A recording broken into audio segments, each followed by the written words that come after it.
गाड़ी में निश्चित समय पर शेरा का मोबाइल बजा तो मैंने कॉलिंग स्विच ऑन किया। तत्काल स्क्रीन पर फ़ोन करने वाले का मोबाइल नंबर आया। फिर मैंने मन ही मन वो मोबाइल नंबर याद किया और मोबाइल ड्राइविंग सीट पर बैठे शेरा की तरफ बढ़ाया। साथ ही मैंने उसकी गुद्दी पर रिवॉल्वर की ठंडी नाल ठोकी। वो एक इशारा था कि अगर शेरा ने फ़ोन करने वाले से कोई ऐसी वैसी बात की तो गोली सीधा गुद्दी फाड़ती आगे निकल जाएगी। शेरा ने मोबाइल कान से लगाया और माउथपीस पर बोला, हेलो शेरा यार। दूसरी तरफ से जो कहा गया मैं जान ना पाई, मैं सुन ना पाई। काम हो गया है, छोकरी पिछली सीट पर बेहोश है, शेरा जवाब में माउथपीस पर बोला। दूसरी तरफ से फिर कुछ कहा गया। वो तीनों मारे गए। रीमा ने बाथरूम में करंट का बिसात बिछा रखी थी, शेरा आगे कह रहा था। तीनों रीमा पर कब्जा करने बाथरूम में घुसे और शहीद हो गए। मैं भी अभी बाथरूम में कदम रखता कि अपने यारों का हश्र देखकर दरवाजे पर रुक गया। फिर मैंने रिवॉल्वर की नाल पर रीमा को बाथरूम से बाहर आने का हुक्म दिया। वो बाहर आई। मैंने उसी रिवॉल्वर के कुंदे से उसे बेहोश किया और इस समय वो गाड़ी की डिग्गी में मौजूद है। मैं गाड़ी सीधा 10 लाख के ब्रीफकेस के पास रोकूंगा। गाड़ी में बैठे बैठे ही ब्रीफकेस उठाऊंगा और प्लान के मुताबिक गाड़ी चलाता मंदिर मार्ग क्रॉसिंग तक जाऊंगा, जहां मैं गाड़ी छोड़ दूंगा और छिप कर आपके वहां पहुंचने का इंतज़ार करूंगा। जैसे ही आप गाड़ी आगे ले जाएंगे, मैं भी अपने रास्ते निकल जाऊंगा। दूसरी तरफ से फिर कुछ कहा गया पर मैं ना सुन सकी। यह मेरी प्लानिंग मुझे रास्ते में शेरा ने बताई थी और इस प्लानिंग में कोई व्यवधान न डालने की सोची थी। मैंने इस प्लानिंग में कोई व्यवधान न डालने की सोची थी। अब जैसे ही शेरा मंदिर मार्ग पर क्रॉसिंग पर गाड़ी रोकेगा, मैं उसे फंसा दूंगी। फिर गाड़ी में बैठकर उस आने वाले का इंतज़ार करूंगी।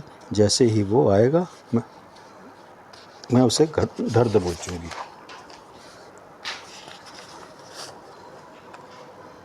यह फ़िलहाल मेरी प्लानिंग थी। अपितु अंकल क्या चाहता था, इस बात से मैं कतई वाकिफ़ ना थी। मैं ये तो जान चुकी थी कल्लन, शेरा, गुजर इत्यादि इत्यादि मात्र भाड़े के टट्टू थे, जिनका मुख्य काम मात्र पैसा लेकर मुझे अगवा करना था। इसके अलावा वो मेरी अंकल तक पहुंचने में और कोई मदद ना कर सकते थे। बहरहाल मैं ये तमाम सोच मेरी ही थी। इस बात से तो मैं सिरे से अनजान थी कि शेरा अपने इसी फ़ोन कॉल की मार्फत अंकल एंड पार्टी को होशियार कर चुका है। ओके, तभी शेरा ने मोबाइल ऑफ़ किया तो मैंने रिवॉल्वर की नाल उसकी गुद्दी पर ठकठकाई। उसने इशारा समझ मोबाइल मेरी तरफ बढ़ाया और गाड़ी चलाने में तल्लीन हो गया। अगले ही पल में उस मोबाइल पर एक नंबर मिलाने लगी। संपर्क मिलते ही वो माउथपीस पर बोला, चलो अमर, हेलो अमर। संपर्क मिलते ही मैं माउथपीस पर बोली, हेलो अमर, बोल रहा हूँ। दूसरी तरफ से मुझे अमर पालीवाल की आवाज़ आई। क्या क्या लाशों का? मैंने पूछा। उन्हीं लाशों को ही एक दुर्घटना में किसी हादसे का शिकार साबित करवा रहा हूँ। कैसे? मैं हल्की सी हंसी। देवी जी, आप गोल्फ लिंक में रहती हैं और आपके फ्लैट में 4 अपराधी बलात्कार और वारदात की नीयत से घुसे, मगर मौके वारदात पर 3 मारेगी और चौथे को आप मार ही देंगी। पालीवाल हंसा। चौथे को मारना नहीं, फ़िलहाल पकड़वाना है मुझे। ड्राइविंग सीट पर बैठे शेरा के चेहरे पर उड़ती हवाइयाँ देख मैं मुस्कुराई। 40 लाख रुपयों के साथ। मतलब? अमर पालीवाल चिमका। फ़िलहाल बोल कहाँ से रहे हो? भाई, गोल्फ लिंक थाने से बोल रहा हूँ। ड्यूटी ऑफिसर बलराज बग्गड़ को अभी अभी पटाया है। अब फ्लैट के भीतर हुए हादसे की एक FIR दर्ज की जा रही है। दैया, मैंने गालों पर हाथ रखा। यानी मैं बदनाम हो जाऊंगी? कल सुबह तक अखबारों की मार्फत पूरा ज़माना जान जाएगा कि रात 4 लफंगे मेरे फ्लैट में आए और 3 तो मेरी नथ उतार कर अल्लाह मियाँ के दरबार में चलते बने, और चौथा नथ उतारने की कीमत लॉकअप में पहुँच कर चुका रहा है। नहीं नहीं भाई, मैं ऐसी बदनामी मोल नहीं ले सकती।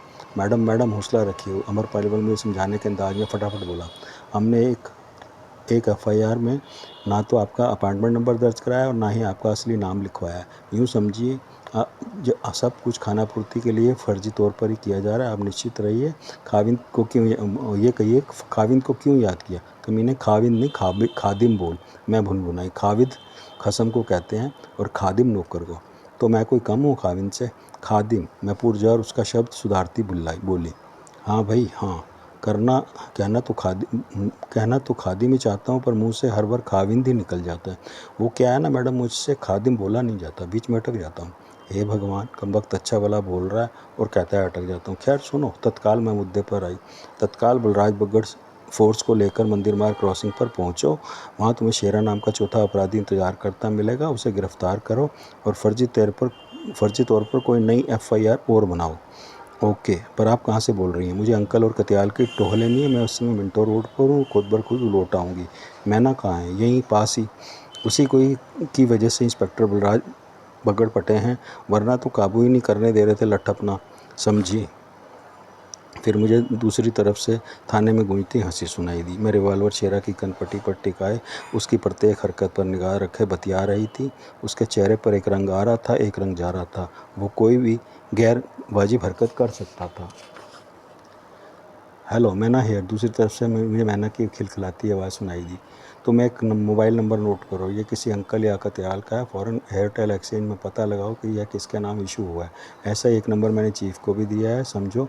फ़ौरन मुझे फ़ोन के मालिकों के पता चाहिए। क्लियर? क्लियर। मैं अभी पता लगा रही हूँ, पर आपको फ़ोन कहाँ करूँ? इसी मोबाइल नंबर पर जो मैंने चीफ को दिया है, और उस जिसका नंबर अभी अभी अमर पालीवाल के मोबाइल स्क्रीन पर भी आया है। पर ये तो आपका मोबाइल नंबर नहीं है। जानती हूँ, मैंने क्रिमिनल्स की का ही मोबाइल है। मुझे क्रिमिनल्स इसी नंबर पर रिंग करेंगे और तुम लोग भी कर सकते हो। Okay okay. मैंने मोबाइल ऑफ़ किया और दोनों सीनों की घाटी में ठूंस लिया। हमारे एम्बेसडर इस समय बहादुर जफर मार्ग से गुजर रही थी और अगले 5 मिनटों में कालीबाड़ी मार्ग पहुंचने वाली थी। शेरा, तभी मैं रिवॉल्वर चुभोती बोली, तुम्हारा दिल नहीं कर रहा कि तुम कोई हरकत करो? तुम्हें पता तो चल गया है कि अगले 20 मिनटों बाद तुमने लॉकअप में पहुंच जाना है। देखते हैं। शेरा के अधरों पर पुनः विषाक्त मुस्कान, विष भरी मुस्कान लौटी। मैं फिर दुविधा में पड़ गई। शेरा के चेहरे का रंग मेरा डर बनाता जा रहा था।